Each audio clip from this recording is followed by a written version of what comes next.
हत्या करने वाले अपराधी को गढ़वा पुलिस ने गिरफ्तार किया है। क्या सफलता मानते हैं और क्या कारण था? देखिए, दिनांक 22 फरवरी 2026 को ये एक रिपोर्ट आई थी कि सुबह 9 बजे एक व्यक्ति आए थे, उनके द्वारा रिपोर्ट की गई थी कि 9 बजे इनकी पोती जो 18 माह की बच्ची थी, वो अन्य बच्चों के साथ घर के बाहर खेल रही थी और वो गायब हो गई। पुलिस ने तत्काल उसमें अपहरण का अपराध पंजीबद्ध किया और पुलिस की टीमें लगाई गई थी और लगातार उसको तलाश किया, किंतु कोई सफलता नहीं मिली थी। जो अगले दिन 23 फरवरी को सुबह जो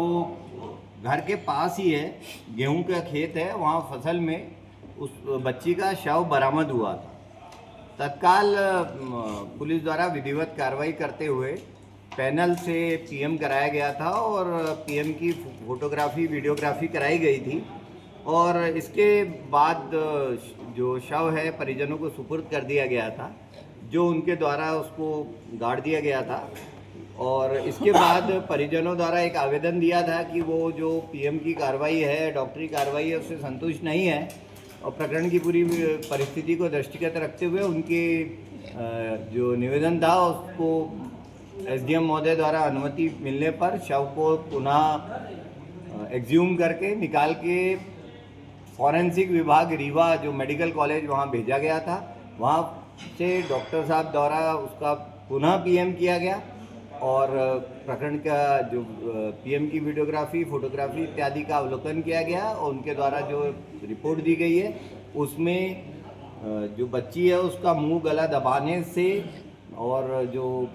मृत्युपूर्व चोटें हुई और उस कारण उसकी जो हत्या होने का तथ्य प्रकाश पे आने पर तत्काल धारा 103(1) बीएनएस अंतर्गत अपराध हत्या का अपराध पंजीबद्ध किया गया। पुलिस द्वारा विवेचना में यह स्थिति स्पष्ट हुई कि एक पड़ोस में रहने वाली जो एक रिश्तेदार है रानी देवी, उनके द्वारा यह उसको शंका थी रानी देवी को कि उसके पति का जो मृत बच्ची की माँ से संबंध होने की शंका थी उसे। उस शंका के कारण वो विद्वेष था और कुछ दिन पूर्व ही पानी भरने की बात पे भी झगड़ा हुआ था। इस कारण उसके द्वारा बच्ची को अपहरण कर और उसका मुंह गला दबाकर उसकी हत्या की है और हत्या करने के बाद उसने जो बच्ची का शरीर है पर घर में ही रजाई के अंदर छुपा दिया था, जो बाद में घटना स्थल पे